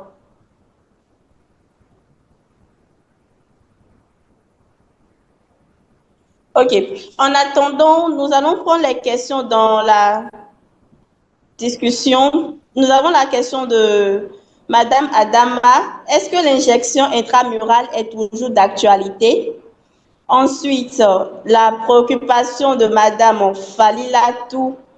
Quelle est la place des ocytociques traditionnels dans la survenue des hémorragies du postpartum? Et la dernière préoccupation, dans la prévention primaire, peut-on intégrer la supplémentation systématique en fer Fordine? De plus, quels sont les éléments de prise en charge sur le plan médical, obstétrical, quelle que soit l'étiologie de l'hémorragie du postpartum immédiat? Professeur, je pense que nous pouvons répondre à ces questions en attendant. Bonsoir. Non, je n'ai pas bien compris la dernière question. Dans la prévention primaire, peut-on intégrer la supplémentation systématique en fer folding? Et de plus, quels sont les éléments de prise en charge sur le plan médical, obstétrical, quelle que soit l'étiologie de l'hémorragie du postpartum immédiat? C'est tout le coup là. D'accord, ok, Oui. on y va. Alors, par rapport aux colloïdes, il faut dire que les colloïdes ont toujours leur place. Ils ont toujours leur place, mais les colloïdes ont été un peu délaissés et plus réservés au service de réanimation. C'est plus réservé aux réanimateurs. C'est quoi? Comme l'a dit monsieur Adam, pour rendre la prise en charge accessible à tout le monde, on a eu recours au protocole SONU. Alors, les SONU, au départ, c'était les colloïdes.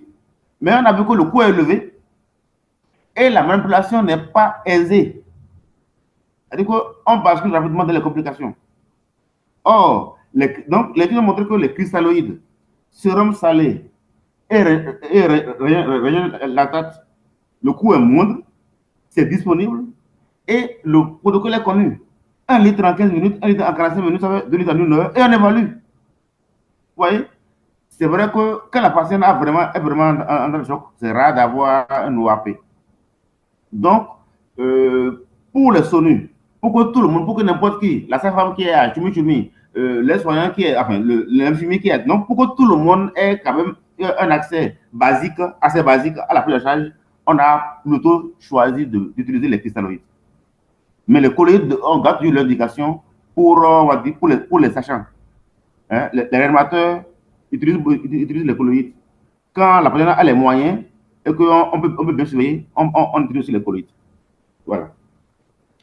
Et l'injection intramurale.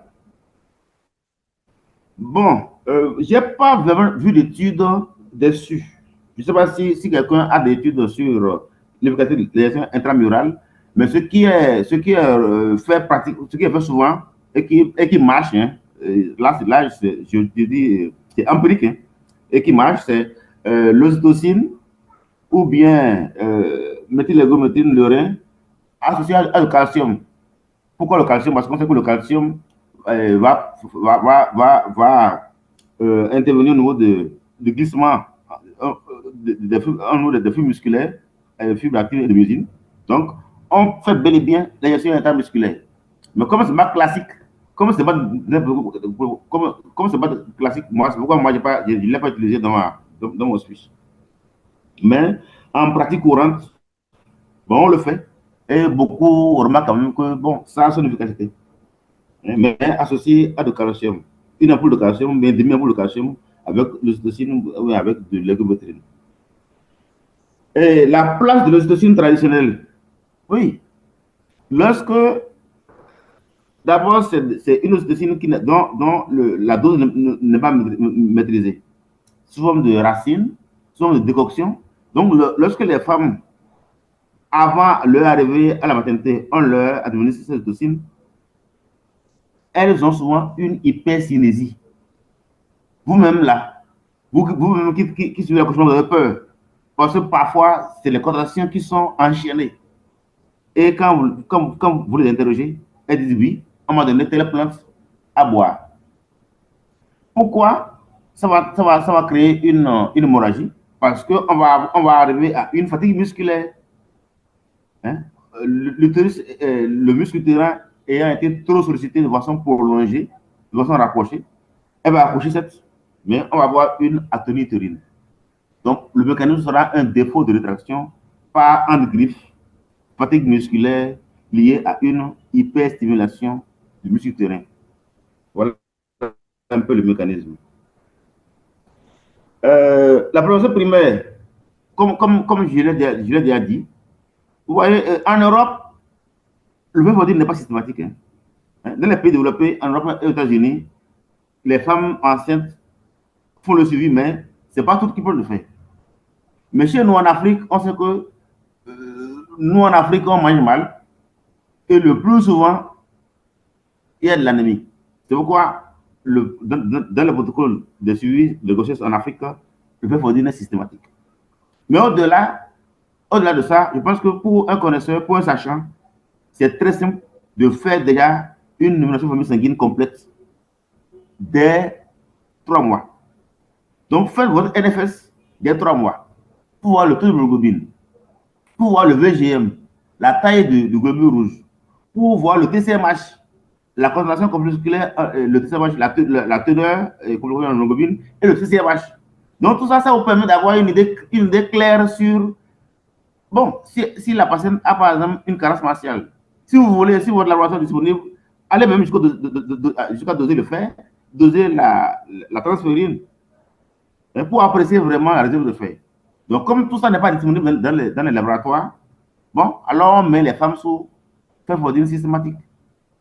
Mais ce qui est important, à 6 mois, il faut faire la numération sanguine. Si elle est encore anémiée et le VGM, le TCMH montre que c'est une anémie carentielle en fer, il faut immédiatement mettre sous fer à dose thérapeutique, 150 à 200 mg de fer élément par jour jusqu'à l'accouchement.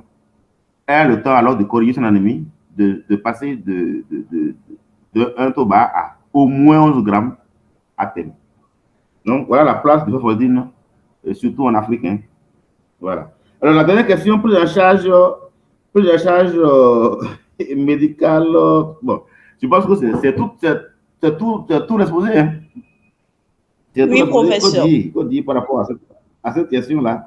Bon, c'est un peu le diagnostic, mobiliser l'équipe, faire d'abord la mise en condition, ensuite déclencher la cascade comment dire, d'action, comme je l'ai décrit, autant T0, T15, T30, T45, et à 1 heure plus tard, démarrer le traitement définitif. Au bout de 2 heures, la première charge doit être réglée. C'est ça le code. Si à 2 heures, après le début de l'hémorragie, la femme continue à saigner, le risque de la perdre est très élevé. Ok, d'accord. Merci, professeur, pour ces différents éclaircissements. Nous allons à présent passer la parole à l'utilisateur de la marque Xiaomi qui a levé la main. Bonsoir, j'espère que vous allez bien. Vous avez la parole. Oui, bonsoir madame. Bonsoir dans l'atelier Emma. Moi, c'est Kwai Njoud. Je suis infirmier en milieu de travail et actuellement en cabinet neurologique aussi. C'était moi qui avais posé la dernière question par rapport à la supplémentation en fait.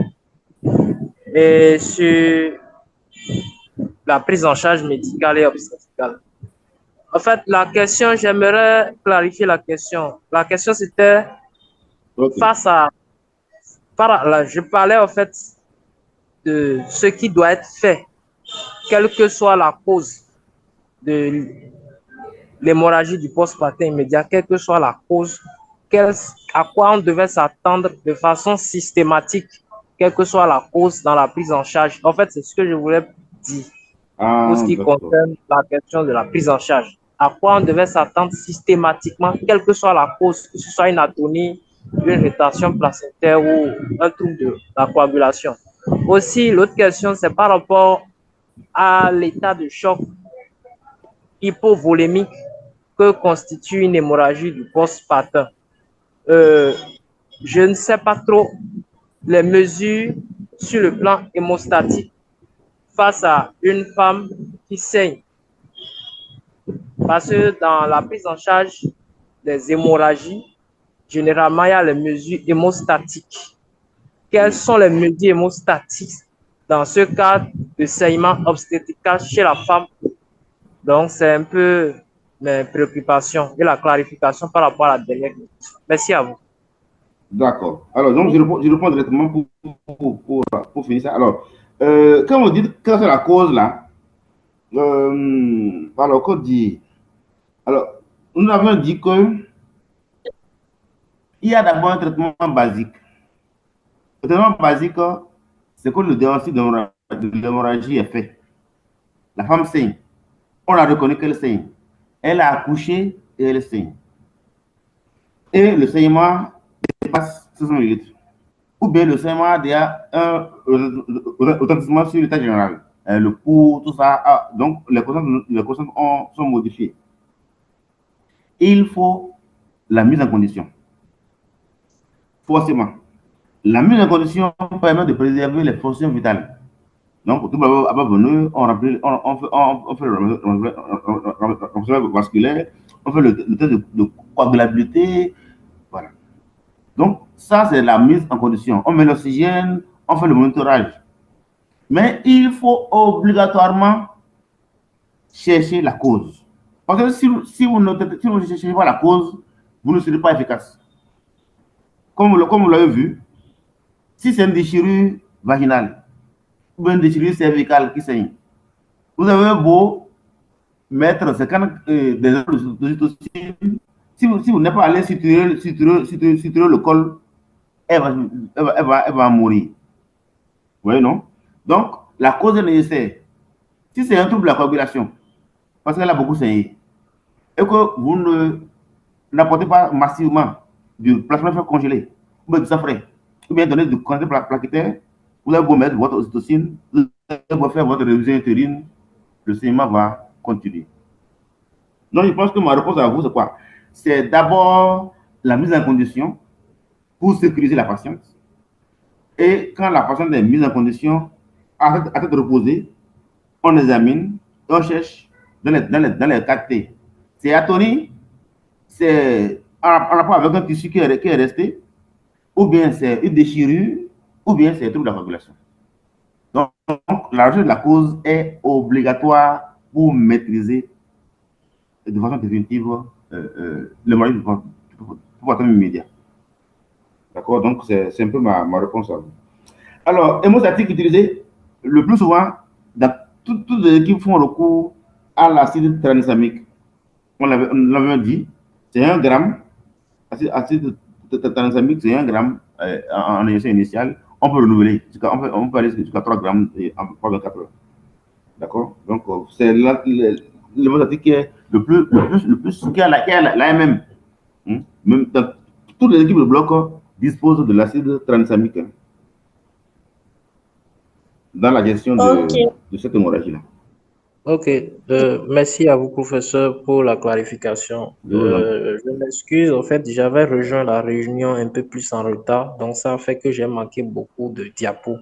Et ça m'amène à poser une dernière question, s'il vous plaît. Une dernière question. C'est par rapport à l'acronyme SONU. Vous avez parlé d'un acronyme SONU, donc je ne sais pas trop. Vous pouvez m'expliquer ce que ça c'est. Merci beaucoup, c'est ma dernière question. SONU.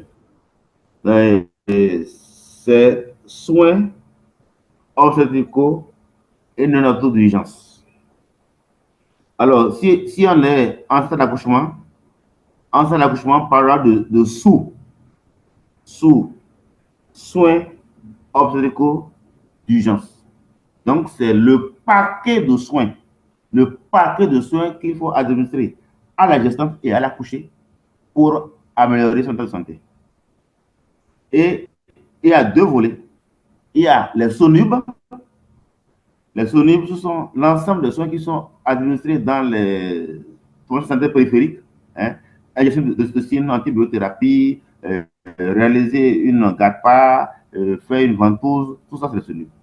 Et maintenant il y a les SONUC. Les SONUC, c'est les SONUB associés à la chirurgie et associés à la transfusion sanguine. Voilà. Donc voilà un peu ma réponse à vous. Ok, donc, merci professeur. Au nouveau Névi. Ok. Merci professeur pour ces différents éclaircissements. Nous avons quelques préoccupations supplémentaires dans la discussion. La première est celle de Monsieur Roland. Quels signes précoces permettent de détecter une hémorragie du postpartum immédiat avant qu'elle ne devienne critique? La deuxième préoccupation est celle de Monsieur Agnon. Quelle est la mise en place du drap calibré? Et la troisième préoccupation est celle de Monsieur Olivier. Quelle est la place de l'hexacil et du dicinone dans la prise en charge de l'hémorragie du postpartum? Je pense que nous pouvons répondre à ces préoccupations, professeur. D'accord. Donc, rapidement. Alors, si précoce, je vais donner quelques éléments. Comme on l'a dit, le meilleur moyen de faire le diagnostic précocement, c'est la surveillance. La surveillance codifiée du postpartum.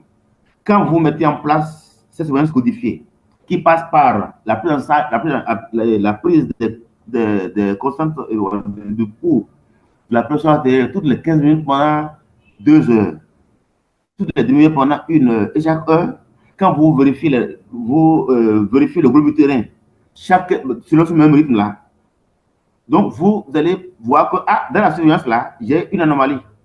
Donc, très tôt, vous allez vous dire, attention, il y a une anomalie, donc cette personne est en train de saigner. Ça, c'est en rapport avec les éléments, l'anomalie qui découle de la surveillance rapprochée que vous avez instituée. Si ce n'est pas le cas, la personne peut vous demander à boire, ou bien dire qu'elle a soif. Si elle boit, qu'elle boit, qu'elle a soif, ce n'est pas une caprice. Comme le disent actuellement les aides-soignantes, ici, on ne boit pas. Non, non, non, non, ce n'est pas une caprice. C'est un signe d'hypovolémie.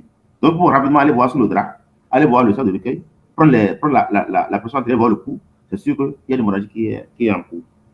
Donc, voilà un peu, au plan de la surveillance et au plan des signes fonctionnels, les éléments qui peuvent nous mettre sur la piste diagnostique. Hein. Et là, on fera le diagnostic assez précocement. Le sac de recueil n'est pas toujours disponible. Hein. Et nous, par exemple, actuellement, on a chez nous. Alors, la table d'accouchement, au milieu de la table d'accouchement, on crée un trou. Il y a un trou et il y a un dispositif là qui garde le sac de recueil.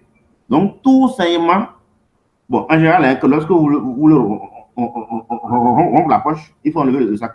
Sinon, le liquide amniotique va couler dans le sac et ça va biaiser la calcification. C'est pourquoi le sac est placé en principe après l'accouchement. Le sac est placé sous le siège, là, sous le lit, après l'accouchement.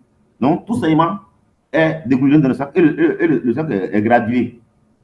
C'est gradué. Et donc, si vous de toucher, vous lisez le volume de saignement.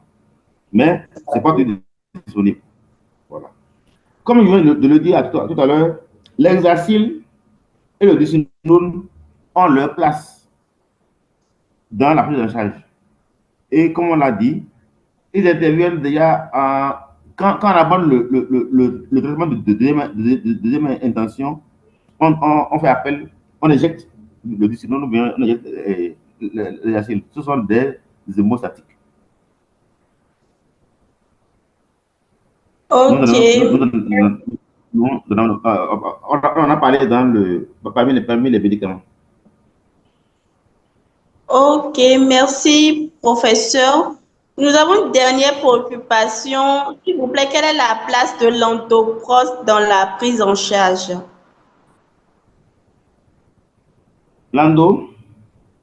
L'endoproste, c'est ce qui est écrit. Bon, c'est le mot. Il y a une mauvaise formulation. En attendant, je tiens à vous réitérer, professeur, mes sincères remerciements pour ce merveilleux partage de connaissances et pour toutes ces réponses claires aux différentes préoccupations soulevées. Je rappelle très rapidement la procédure d'obtention de l'attestation. Pour obtenir votre attestation du webinaire de ce jour, il vous suffira de vous connecter à la plateforme Prema Learning. Learning comme apprentissage en anglais.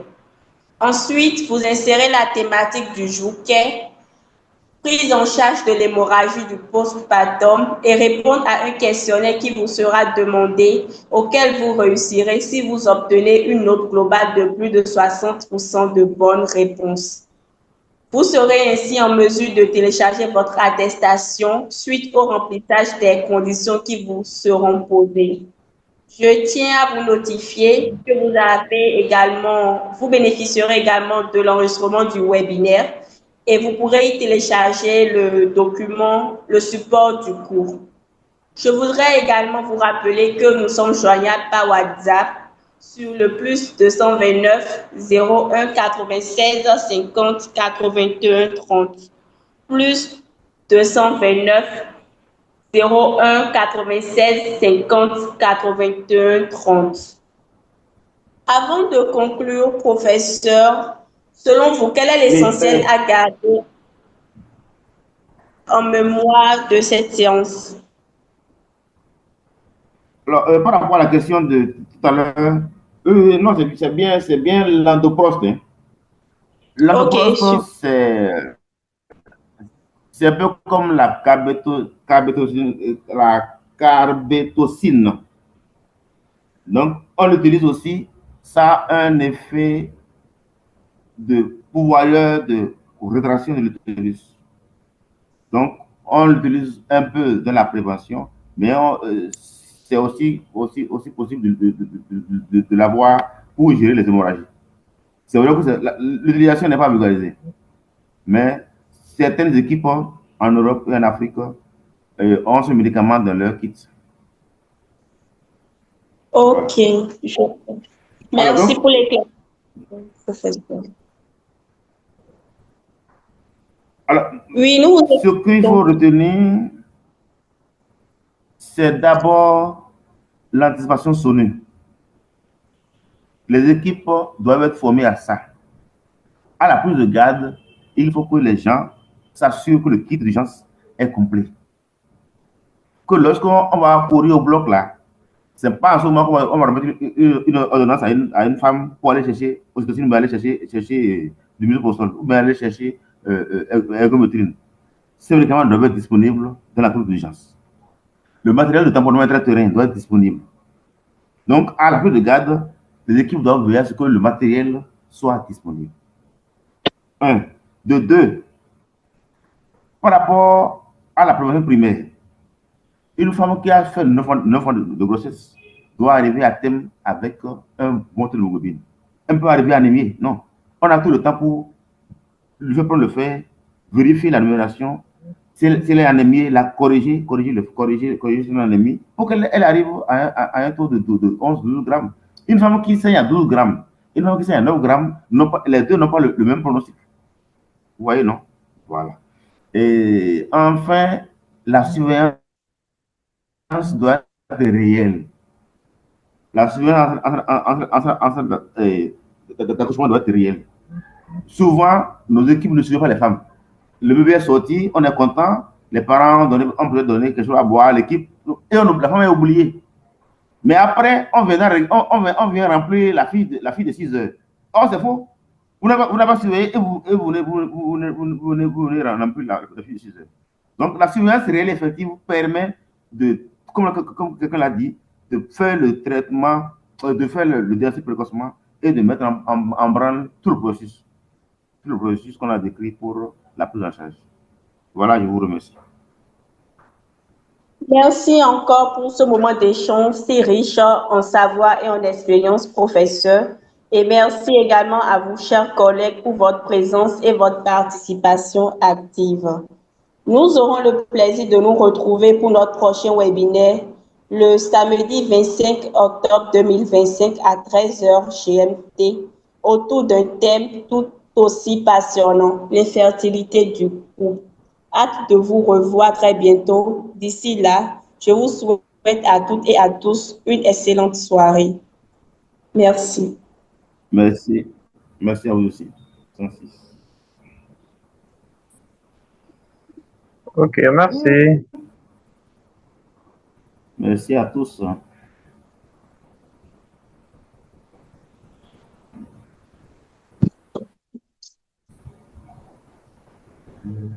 Merci, professeur. Merci, madame. Où est-ce qu'il faut couper cette histoire-là?